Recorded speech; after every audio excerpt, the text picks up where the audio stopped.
Assalamualaikum warahmatullahi wabarakatuh. Bismillah walhamdulillah wassalatu wassalamu ala rasulillah. Nawaitu ta'aluma wa ta'lim wa tuzakira wa tazkir wa naf'a wal intifa'a wal istaifada wal hassa ala tamassuki bi kitabillahi wa sunnati rasulih wa da'a ilal huda wa dalalata alal khair ibtigo'a mardatihi wa sawabihi wa qurbih. Apa kabar anak-anakku sekalian, siswa dan siswi Madrasah Sanawiyah MTS Nurul Falah di kelas 7. Harapan saya mudah-mudahan tentunya kalian senantiasa tetap semangat dan jaga kesehatan, karena kita masih belajar dalam rangka belajar jarak jauh. Selamat bertemu kembali dengan saya di pelajaran seni budaya. Pelajaran seni budaya kali ini kita akan bahas di bab 1 halaman 3. Judul besarnya adalah menggambar flora, fauna, dan alam benda. Jadi kita ulang lagi, judul besarnya adalah menggambar flora, fauna, dan alam benda.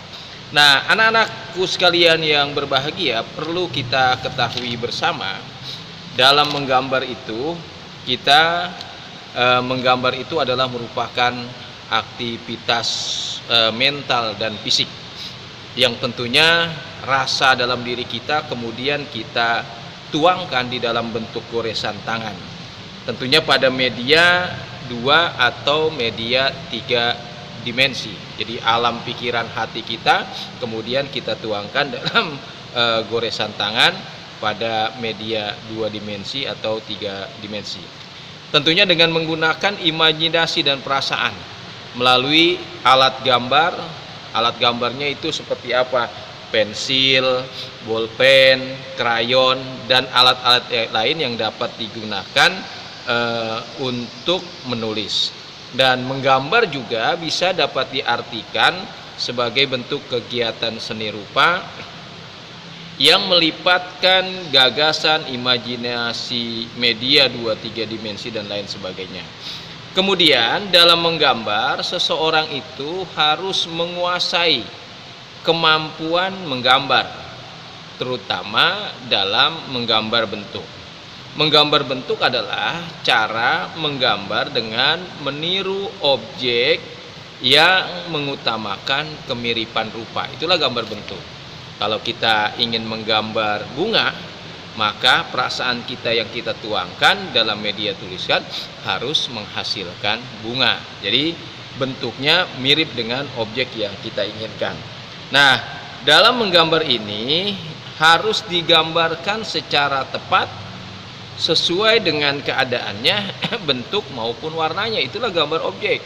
Kalau kita gambar misalnya kambing, harus mirip dengan kambing.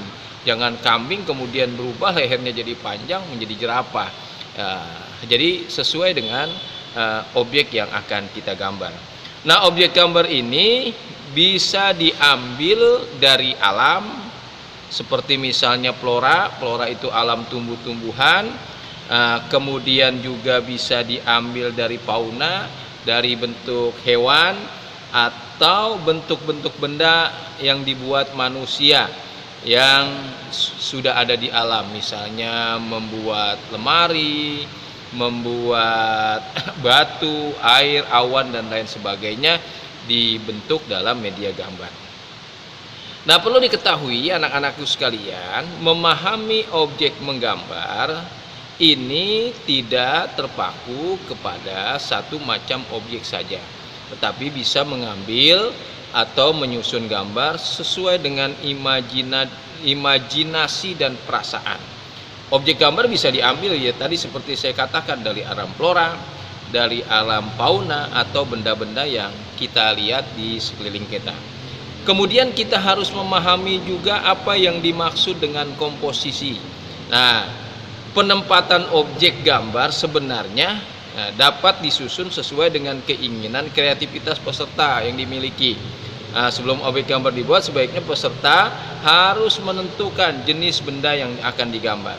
Benda yang lebih besar tidak boleh menutupi benda yang lebih kecil. Jadi sesuai dengan penempatan. Benda yang besar tidak boleh menutupi benda yang lebih kecil. Komposisi dalam menggambar dapat dibedakan dalam dua. Jadi komposisi menggambar itu dapat dibedakan menjadi dua. Nah, yaitu ada yang berbentuk simetris, ada juga yang berbentuk asimetris. Jadi komposisinya ada dua, ada simetris dan asimetris. Komposisi simetris apabila objek yang akan digambar memiliki proporsi dan keseimbangan bentuk yang sama, juga disusun sama. Jadi kalau keseimbangannya sama, ya disusun sama. Tidak boleh yang satu lebih besar dari yang lain. Nah, ini penting kita memahami komposisi. Ya, komposisi asimetris jika objek gambar memiliki proporsi bentuk yang sama, tetapi keseimbangannya berbeda, namun tetap memperhatikan juga keseimbangan dan keindahan. Jadi yang jauh itu gambarnya harus lebih kecil daripada yang dekat jarak pandangnya. Nah, itulah yang disebut dengan komposisi. Kemudian perlu kita ketahui bersama ada langkah-langkah dalam menggambar. Langkah-langkah menggambar ini perlu kita perhatikan ketika kita membuat satu objek menggambar, baik itu gambar flora maupun fauna atau benda yang memiliki teknik-teknik sendiri.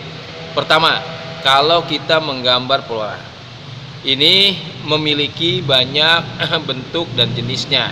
Setiap bagian dapat digunakan sebagai objek gambar, seperti apa daunnya, bunganya, dan buahnya. Flora seperti daun, bunga, buah, dan lain sebagainya. Ini digabung menjadi satu rangkaian. Ya, boleh bagian per bagian. Misalnya menggambar buah mangga, boleh manggahnya saja dengan daunnya, atau pohon manggahnya, atau sebatang pohon mangga dengan ininya. Nah, itu menggambar flora. Kemudian menggambar fauna memiliki dua jenis yang berbeda. Apa saja? Ada yang berkaki 4 floranya, faunanya, ada juga yang berkaki 2.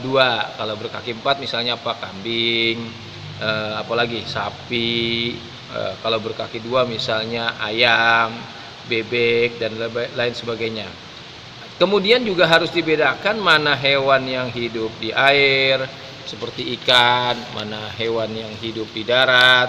Ya, hewan juga ada yang bersifat galak, kemudian ada yang bersifat jinak. Setiap hewan yang memiliki bentuk badan yang berbeda.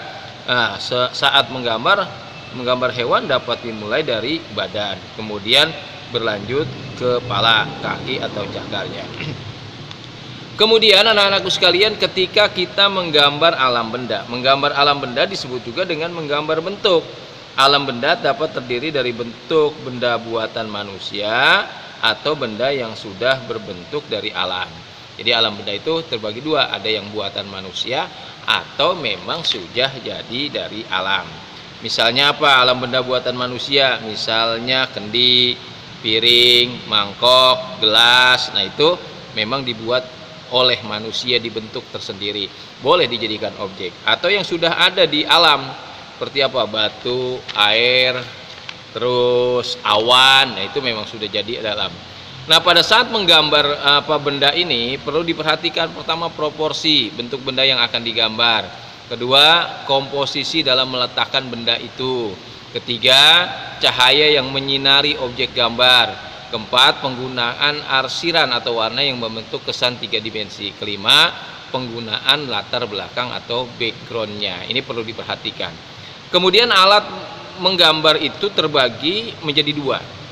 Alatnya nih, bisa menggunakan media kering, kedua bisa menggunakan media basah. Nah, kalau media kering mana contohnya? Pensil. Kemudian apa? Krayon. Kemudian spidol, konte atau drawing pen. Nanti pensil ada jenis-jenisnya, silahkan saja dibaca di buku. Kemudian krayon juga ini sangat cocok karena padat tapi lunak untuk membuat gambar blok dan yang memiliki gradasi. Nah, kalau media basah mana macamnya? Bisa menggunakan cat air, kemudian cat poster, kemudian tinta bak atau cat minyak akrilik. dan kemudian menggunakan ekolin. Itu jenis-jenis media basah ketika kita menggunakan alat atau bahan untuk menggambar. Nah, ini beberapa hal yang berkaitan dengan menggambar. Nanti kita akan lanjutkan tentang teknik menggambar. Yang jelas, modal daripada menggambar, kita sudah dianugerahkan oleh Allah Subhanahu wa taala kemampuan menggerakkan tangan, kemampuan membuat titik, kemampuan membuat garis, kemampuan membuat lengkungan, kemampuan membuat lingkaran. Nah, itu adalah modal dasar untuk menggambar. Cobalah kamu latih terus-menerus, garis, titik, lengkungan, kemudian dipadukan menjadi satu, pasti akan menjadi benda yang indah. Selamat mencoba, selamat menekuni, dan tentunya sampai jumpa lagi pada pertemuan yang akan datang. Assalamualaikum warahmatullahi wabarakatuh. Salam sehat, merdeka.